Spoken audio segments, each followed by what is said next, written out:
dihentikan pembahasan nasab di grup NU ini. Langsung Habibnya, betul itu, betul. Tapi saya diam waktu itu, tidak bahas sampai sore tidak bahas. Saya bingung cari data sampai dapat data itu, langsung dapat data tak lempar, jebret, langsung Habibnya itu ngomong itu data, anggaplah data palsu katanya, banyak editan. Padahal beberapa teman itu sudah bagus seperti itu, bagus ini cocok ini, inilah data sebenarnya seperti itu. Tapi Habibnya yang ngotot, sampai marah-marah gitu. Sampai saya dibilang tetap tukang fitnah bukan NU. Sampai santai saja Habib, hati boleh panas, kepala dinginkan, tak gitu. Biarpun saya tidak dipercaya hari ini, yang penting data sudah dilihat anggota grup 900 orang, tak gitu kan tambah. Jin, Bang Syukur, aku nambahin sedikit. Jadi untuk aku kan nggak tahu ceritanya Bang Syukur kepentingannya kayak gimana. Kalau tahu, aku tadi akan kirimkan satu link ya. Tadi kalau link kan sudah aku kirim. Sudah ya. Kedua screenshot. Kalau screenshot kan sudah. Nah, pendukung yang lainnya itu seharusnya link YouTube ketika Agus Abu Bakar Arsal itu melakukan tes DNA. Jadi jangan dibilang itu tipu-tipu ya. Jadi ketiga hal itu dikumpulkan jadi satu, kirim. Jadi ada 3 sekaligus itu. Tapi yang satunya tak kasih gambarnya sampean itu, yang anaknya siapa? Si Ahmad bin Isa, yang 3 JJ, yang 1 G, tak kirimkan juga itu.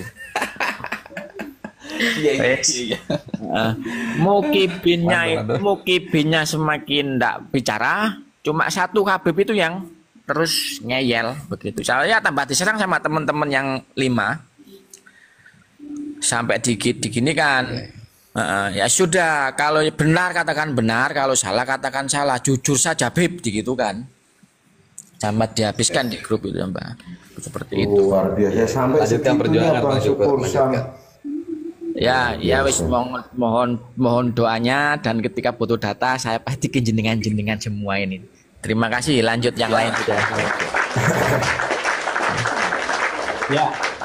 Ini tadi Bang Ade Irawan belum terlempar ya. Silakan Bang Ade Irawan, Ustadz Ade Irawan. Assalamualaikum. Waalaikumsalam warahmatullahi wabarakatuh. Waalaikumsalam. Tadi itu tiba-tiba dikeluarin, terus ada pemberitahuan dari TikTok Anda dikeluarkan dari live. Apa maksudnya ya?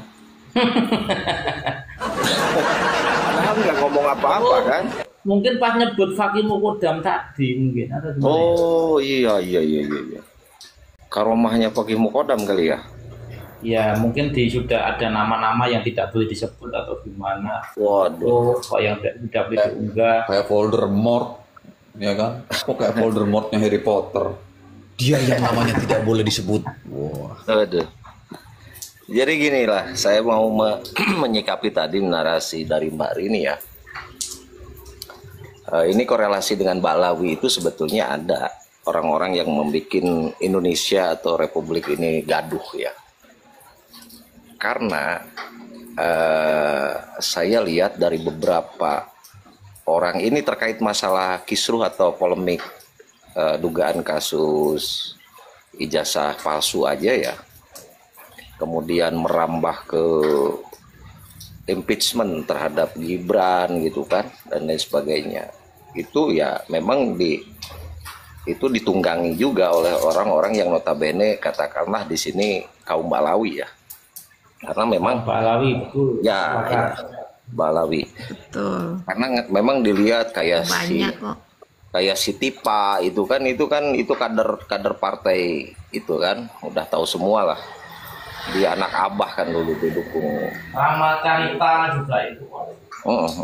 Itu si kakek tua itu kan gitu, Ba'lawi kan.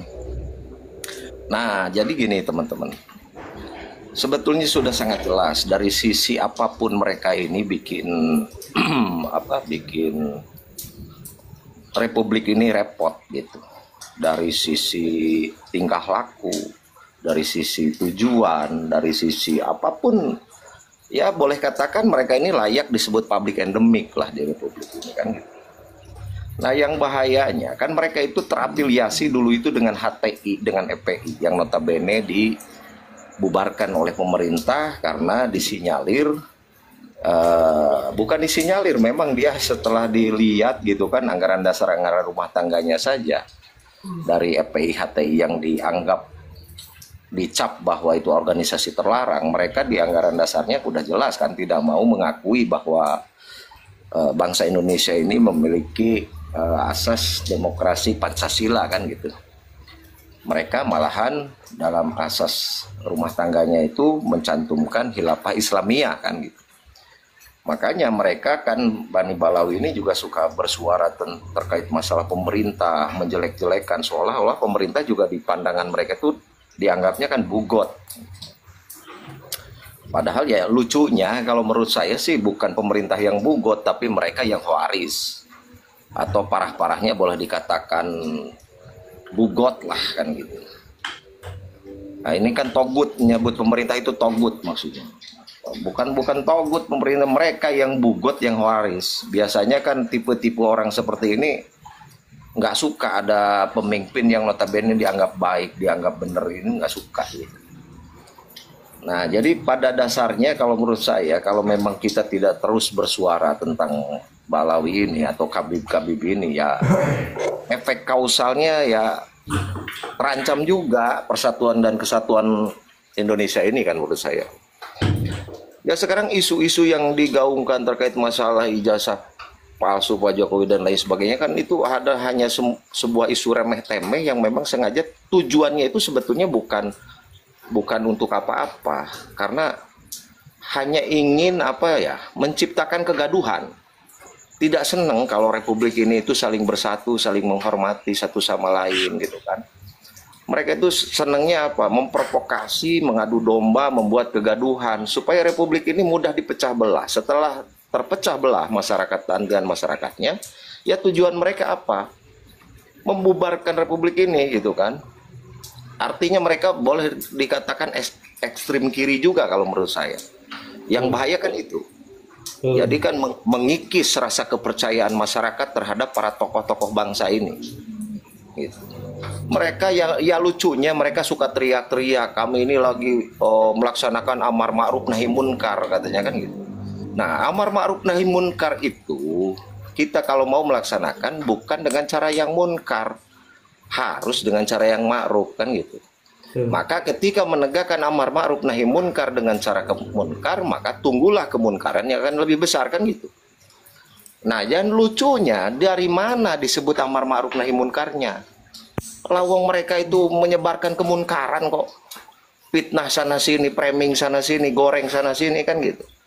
Terlepas bahwa itu adalah isu hoak dan lain sebagainya, yang penting bisa mereka konsumsi untuk disebarluaskan. Seolah-olah berita hoak itu menjadi sebuah berita kebenaran kan gitu. Ya sekarang tuduhan-tuduhan terhadap Pak Jokowi dan lain sebagainya juga kan udah melebar sekarang, masuk ke ranahnya wakil presiden ke Gibran.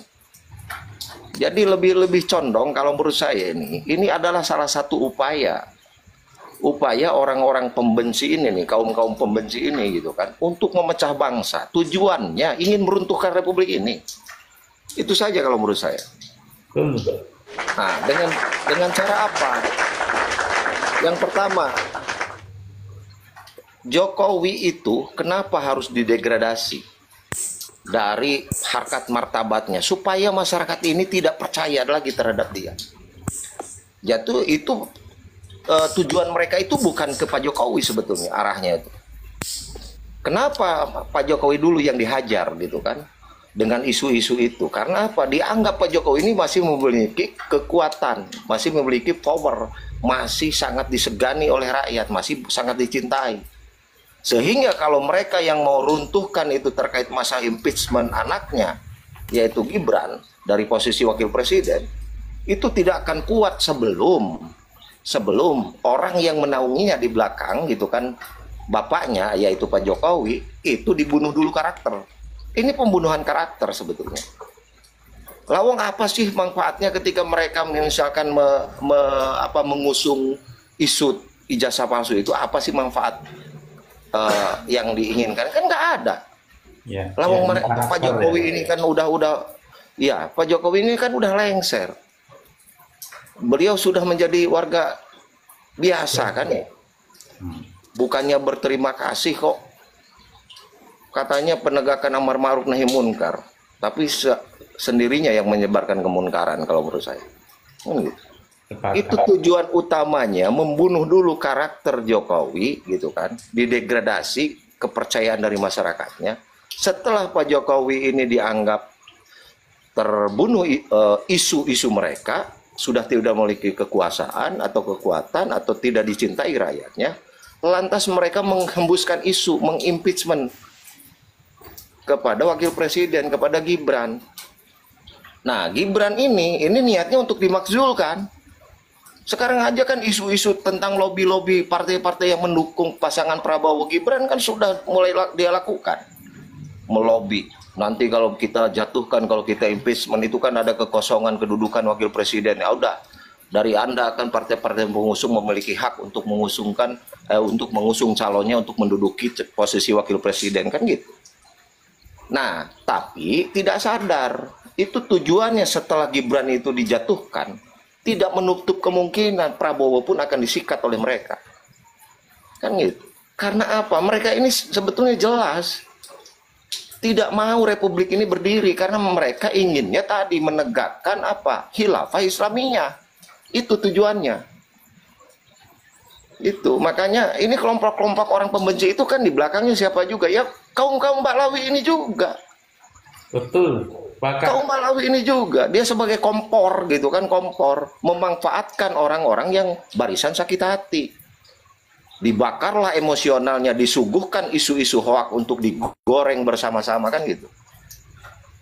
Yang bahayanya juga ketika kelompok ini ditunggangi oleh proksi asing, dan ini bukan tidak menutup kemungkinan ya, ada proksi asing yang menunggangi. Dalam hal ini ada memiliki kepentingan yang lebih besar, hidden agenda yang mereka sembunyikan ini yang bahaya.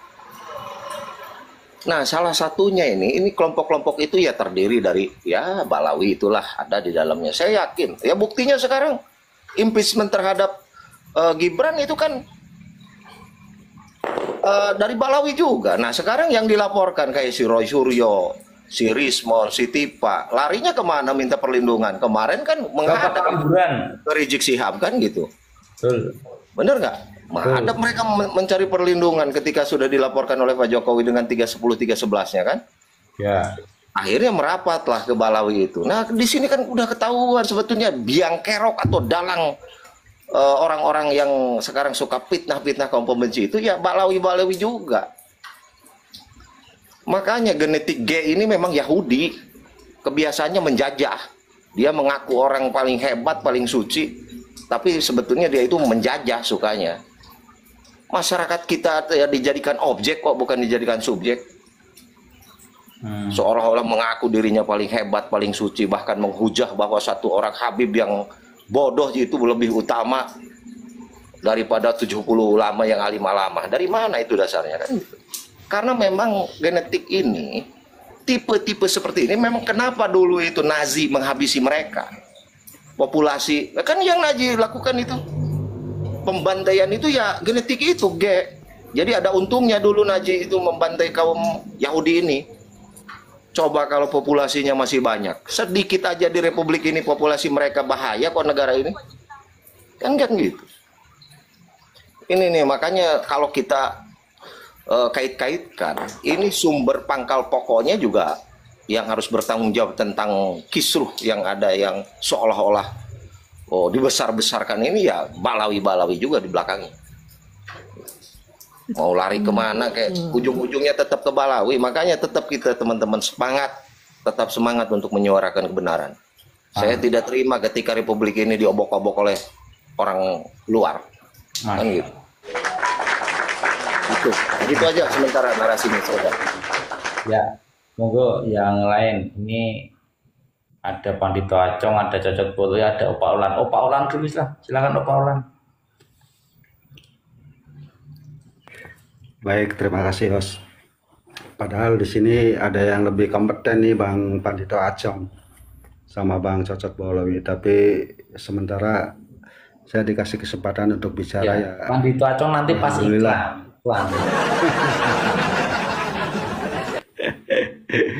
Saya sangat tergugah dan menjadi semangat dengan apa yang dinarasikan oleh Bang Mossad atau yang tadinya Bang Haplo G, juga Bang Sadewa tadi yang sudah turun.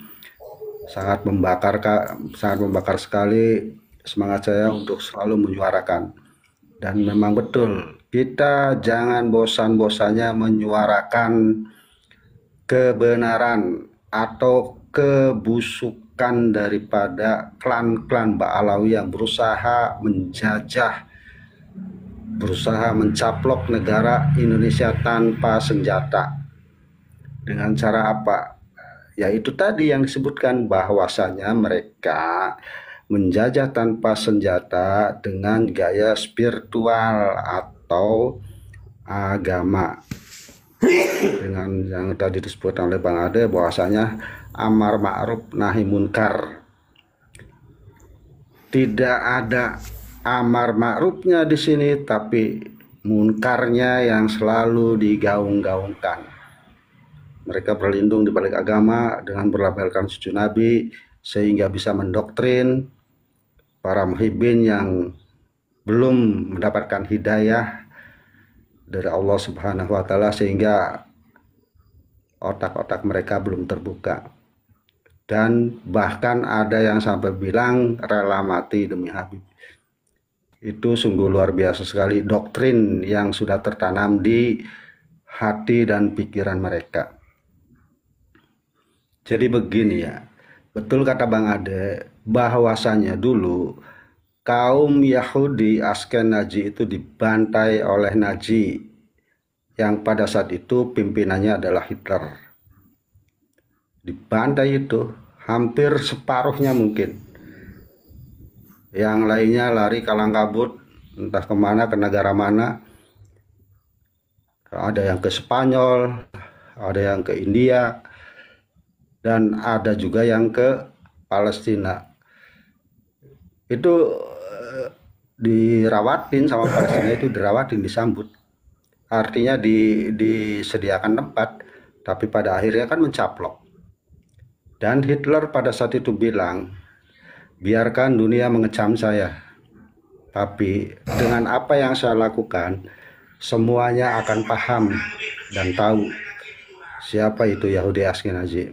Dan ternyata kan benar sekarang.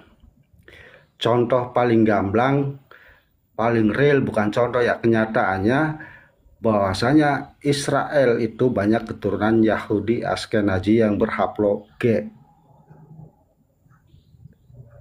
Mereka tidak punya tanah, tidak punya wilayah, tapi pengen menguasai, ingin menguasai. Dengan berdalih bahwa nenek moyangnya sudah berada di Palestina itu sejak dulu. Pembuktiannya apa? Kuburan-kuburan palsu yang dibikin oleh mereka. Dengan jumlah kuburannya hanya 300, mereka mengatakan bahwa itu tanah kami dan kami berhak menempatinya. Itu pendatang itu. Yang namanya pendatang pasti dibela juga sama pendatang. Kita lihat Israel sekarang dibela sama siapa? Amerika, Australia. Amerika itu suku apa? Penduduk aslinya adalah Indian. Indian bahkan terpinggirkan.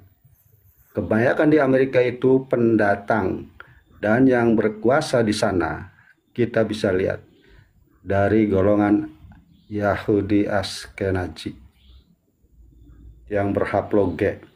Oh, Australia. Siapa penduduk asli Australia? Suku Aborigin. Dan mereka terpinggirkan oleh pendatang. Dan yang berkuasa di situ adalah pendatang. Makanya Amerika, Australia membantu Israel untuk mencaplok Palestina. Maka dari itu kita sebagai anak bangsa, anak negeri, tumbuhkan jiwa nasionalisme, Betul. jiwa patriotisme, Betul. cinta tanah air, Sepakat. lindungi negara kita yang berlambangkan dan dasar negara Pancasila UUD 1945. Masya Allah. Dan untuk para mukibin, jangan sampai kami, saudara kalian itu mencap kalian sebagai pengkhianat. Sadarlah. Sadarlah wahai saudaraku. Jangan sampai pihak-pihak dari kami itu mencap Anda adalah sebagai pengkhianat bangsa dan negara. Ingat leluhur kalian. Ingat nenek moyang kalian. Ingat kakek-kakek kalian yang berjuang untuk memerdekakan Indonesia ini dengan harta, tenaga, air mata, bahkan korban nyawa. Demi apa? Demi kemerdekaan Republik Indonesia dari tangan penjajah, dari cengkraman kaum kolonial. Ingat itu, darah pejuang mengalir pada diri kami dan kalian. Ingat itu. Jangan sampai doktrinisasi itu sangat melekat kuat pada otak-otak kalian. Sadarlah wahai saudara-saudaraku. Saya sedih sekali dengan kejadian seperti ini. Begitu kuatnya doktrin mereka terhadap para mukibin, sehingga mereka rela untuk berperang dengan saudara sendiri. Beradu argumen sampai caci maki terhadap sesama saudara sendiri. Sadarlah. Ingat kejadian dulu. Jangan diulangi kejadian dulu. Kalau dilihat jumlah penduduk Belanda pada saat itu hanya 8 juta. Tapi bisa menguasai Indonesia karena apa? Trik adu domba dan merangkul kaum-kaum pengkhianat. Makanya Indonesia bisa dikuasai. Ingat itu, saudara-saudaraku. Baik, terima kasih host. Mungkin hanya segitu sementara. Monggo yang lain.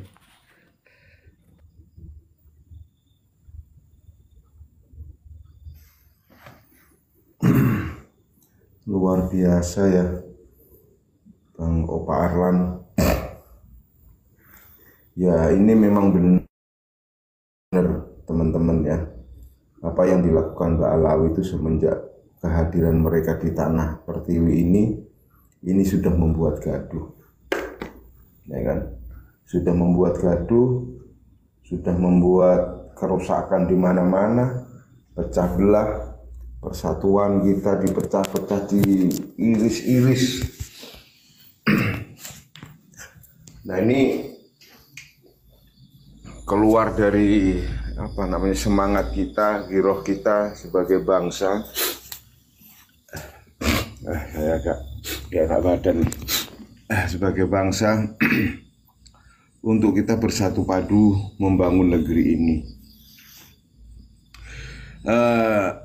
Mereka dari awal itu sudah menjadi masalah ya.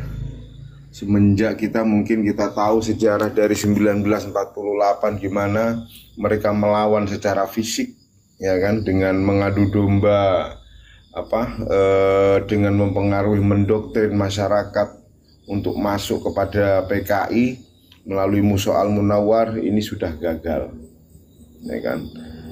65 mereka gagal, sehingga salah satu metodologi untuk bisa menguasai Indonesia ini adalah dengan cara mendoktrin masyarakat Indonesia. Untuk apa? Untuk bisa dipecah belah. Rasa mahabbah kepada pemimpin itu sudah dipreteli sedikit-sedikit dengan isu-isu politik yang berbungkus agama. Dan itu sudah jelas ya kan? Di mana Rizik menghalalkan adu domba, ya kan? Ya mungkin yang disampaikan, apa yang disampaikan oleh Bang Ade Irawan tadi saya kira sudah benar sekali ya kan? Semua itu berawal dari klan Mbak Alawi ini, ya. Bagaimana isu ijazah palsu yang dikatakan oleh Bang Ade Irawan tadi lah, ini kan ketika isu remeh temeh itu diangkat, sebenarnya ini isu yang goblok banget. Masa sih sekelas orang banyak, berarti kalau itu memang sekelas orang banyak seperti KPU, Pak Jokowi itu sudah 2 periode loh memerintah Solo, ya kan? Ya. Terus baru ke Jakarta, baru jadi presiden 2 periode. Lah masa KPU-nya di situ tolol tidak bisa mengidentifikasi ijazahnya beliau? Ini kan kalau tidak punya maksud dan tujuan ini tidak mungkin gitu loh. Kita tahu ya siapa mereka itu, pendukung siapa mereka itu, kita tahu. Apa yang dikatakan mereka dengan amar ma'ruf nahi mungkar sejujurnya itu terbalik 190 derajat. Jadi nahi mungkar amar ma'ruf ini sebenarnya nahi amar ma'ruf dibalik lah. Bukan nahi amar ma'ruf ini. Jadi karena ketika kita itu sudah berpecah, apa sih yang salah dengan Indonesia, dengan penerapan dari Indonesia? Tidak ada yang salah. Justru kebebasan kita ini sebebas-bebasnya untuk beribadah, untuk melaksanakan pengajian, ini ada di Indonesia. Di luar nggak ada, Pak. Mau ngaji, mau keluar itu harus izin. Jangankan di luar negeri, di tetangga kita Malaysia dicurigai. Apa yang mereka hembuskan dengan Islamofobia pada waktu itu sejatinya itu juga mereka juga. Gitu loh. Jadi seakan-akan mereka tuh menghembuskan sesuatu, mereka yang melawan, mereka ya itulah nabok nyilih tangan kalau bahasa kita itu ya. Nabok nyilih tangan. Begitu. Ya mereka yang membuat isu terus mempengaruhi para mukibinnya yang ngelawan, mereka tinggal tepuk-tepuk di belakang. Wah, ini luar biasa. Itu sembunyi tangan. Iya. Nah, contoh ya, seperti seperti masalah kuburan dan yang lain-lain, ini kan jelas. Kalau kita lihat dari hulu ke hilir itu kan jelas. Apa sih? Loh, nyatanya ya mereka juga masih membela, coba bayangkan. Ya kan? Ini kalau sampai proyek kuburan ini betul-betul landing dengan benar, wallahu alam, kita itu kita akan mempunyai kebanggaan terhadap negeri ini, anak cucu kita itu, kalau kita tidak melawan dari sekarang. Ya. Iya. Mereka langsung bikin, akhirnya langsung teriak-teriak mereka tuh kemana-mana. Ini hall kami diterima oleh masyarakat Nusantara. Ini kuburan kami sudah diterima oleh Nusantara, bahwa Mbak Alawi ini sudah berjuang untuk Indonesia. Sekian bahwa inilah tanah kami. Wah. Habis pahlawannya diaku, negaranya diaku, bendera merah putih diaku, bahkan SIM, STNK, buku nikah pun diaku sama mereka, bahwa mereka yang membuatnya. Coba sampai masuk ke sana loh. Ini kalau dulu kita masih mukibin, masih percaya, luar biasa Habib, Anda memang luar biasa Habib, pemikiran Anda di luar nalar karena garamah dari yang tai.